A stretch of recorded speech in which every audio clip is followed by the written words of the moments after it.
Hey everybody, it's Jada on piano, where we make music make sense. And today we're talking about two flat 5 chords that kind of have some hidden opportunities.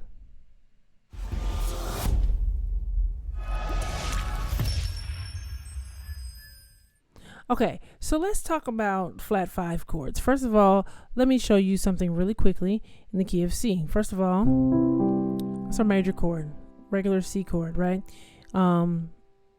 If I made the 5 flat, it would look like that. And notice how it says flat 5 now. But normally, we would, if we're playing the whole chord, with a 7th involved, now if I flat it, notice it gives us a totally different sound. Now, incidentally, this is not the flat 5 chord that I want to talk about. Might do that one in a different video. There's 2 of them that I want to do, and I'm going to show you those again using the C. Here's our C7, our dominant chord. I want to make this a flat 5. Look at this. So we have a dominant flat 5 we're going to talk about, and then we have instead of a dominant, also what's considered the minor 7 flat 5, also known as the half-diminished. Now, let me go back to this one. Okay, this is the dominant flat 5 chord. Okay, and I know a lot of us saw that Lauren Dawson video, and he was playing the Miranda Curtis song. There was a gentleman singing. He was playing an E flat. So he gets to this note right here. Instead of just play, he did it 2 different ways. The first way, and here's our dominant flat 5. You see it? If I go to the key of G or the chord of G, here's the G chord, and then I flat the 5. So that's what we have. So let me do that again. Something simple, right? He didn't play it this simple. Something like he goes here and then here. Okay, we have that one. Now I want to go to another song, and actually I did this a long time ago. It was Corey Henry video, and this is what I mean by hidden. But Corey Henry video, and I talked about it being an augmented chord. So check this out. Just an augmented 6th. That's what that video was talking about. This is the chord that Corey played. Now notice in this readout here, it says C major 13, flat 5, and sharp 5. For the record, the flat 5, since it's first of all, it's considering this chord to be a C chord, but I want this to be this right here, okay? And if we're considering it a C chord, then it would be a flat 5 chord. But I'm talking about the flat 5 chord because this one's flat 5, and looking like that, it would be right here, this D flat 5. You see this D dominant flat 5? Well, look at what Corey did with it. He had the D, this here. This is how I want to play this. This is the D9, 13, sharp 11. Okay, sharp 11 and flat 5 are the same note. Let's show you. Sharp. This would be the 11.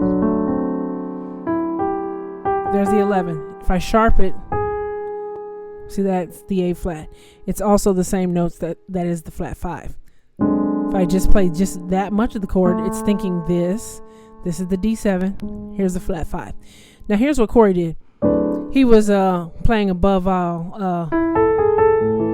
and then he goes, and I have to play it slow. And then he goes here. Just beautiful passage. He does that. So this is the chord, the D9, 13, sharp 11. Now, like I said, when I play just this much of it, it's still a flat 5 chord. It's the same as this chord here. It's a dominant flat 5.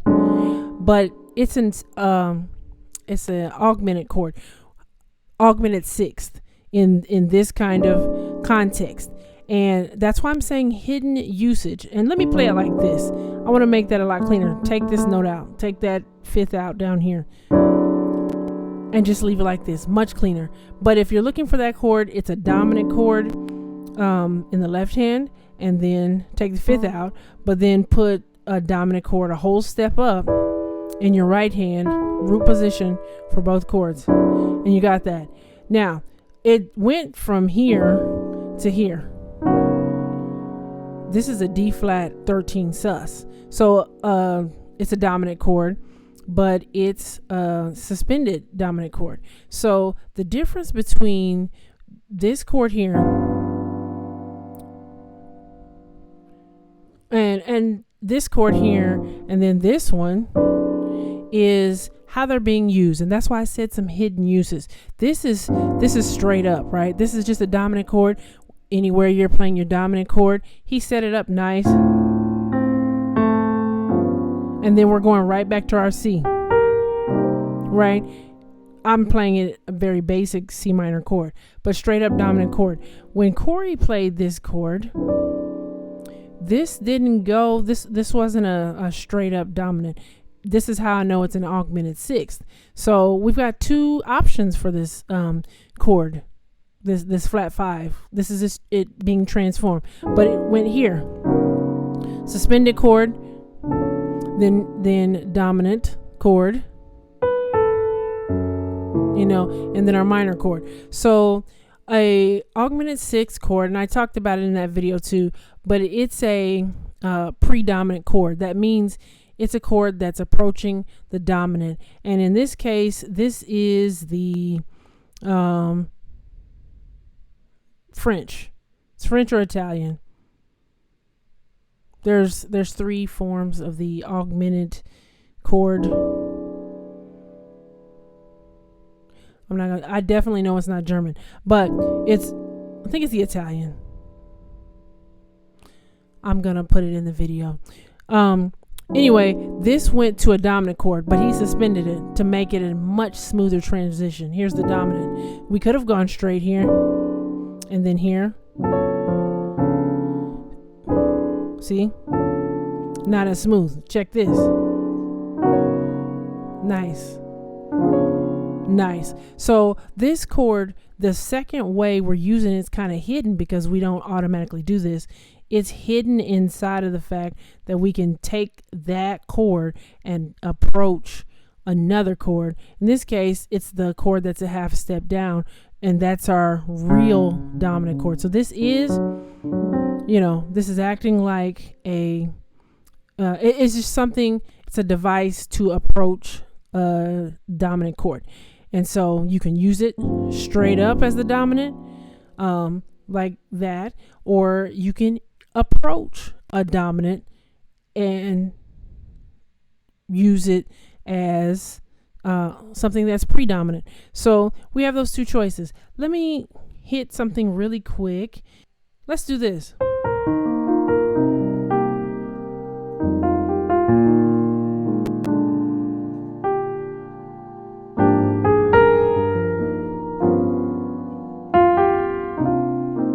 Right? That's me using that chord. Oh, sorry. Right? That was me straight up using the dominant chord. Now,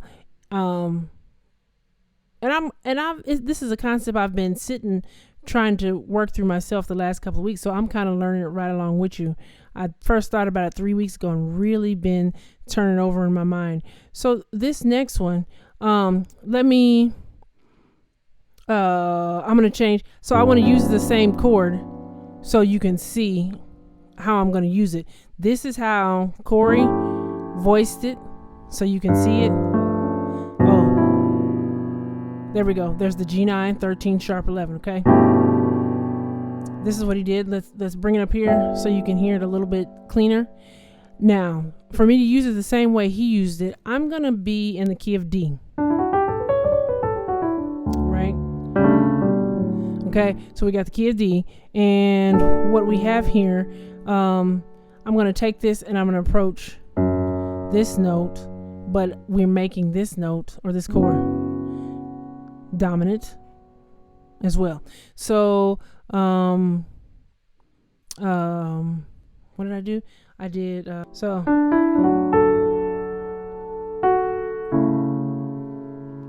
hit it here.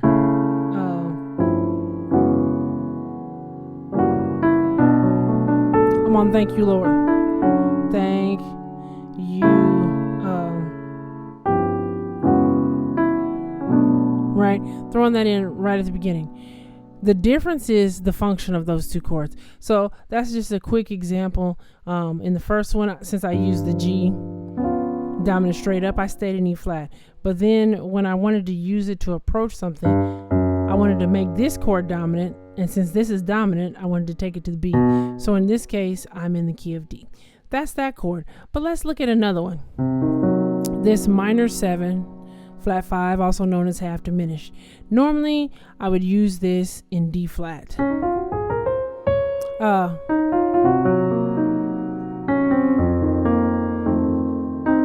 Right? Something like that, to go to the 7-3-6. This chord is the chord that's diatonic to D flat, so it's really easy to use this as the 7. Super easy. Doesn't even matter what song. Let's do Thank You, Lord, for that. Right here at the beginning, there's the chord. Right there. But look at this as well. Let me choose an inversion of this. Look at that. It says E minor 6. So this flat 5 chord has a second use as well. And here it is. For this, I'm going to go to B flat. And remember, B flat, the 4 chord, which that would be 1, 2, 3, 4. E flat is the 4. That would be our normal E flat chord, right? E flat major. Something like I need the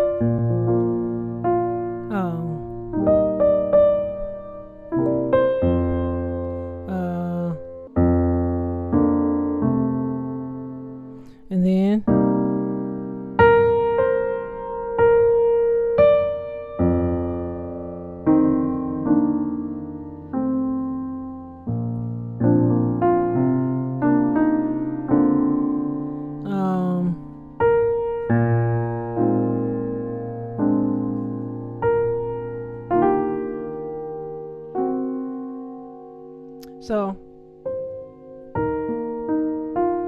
So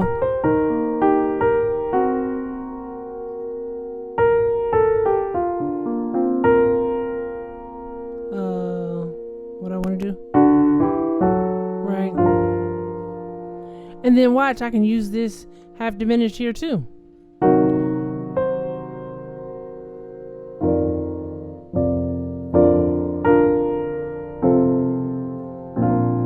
Right? So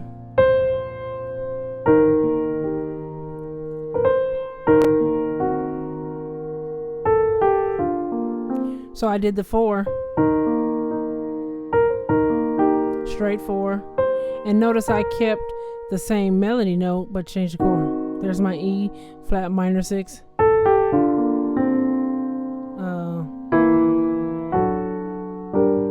And then I went to my G. So the reason I know these are not just inversions is because where they are, this is still functioning as a 4 chord. So it's obviously not just an inversion of this, okay?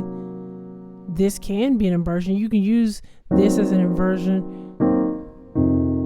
right, to do a 7-3-6 or something like that.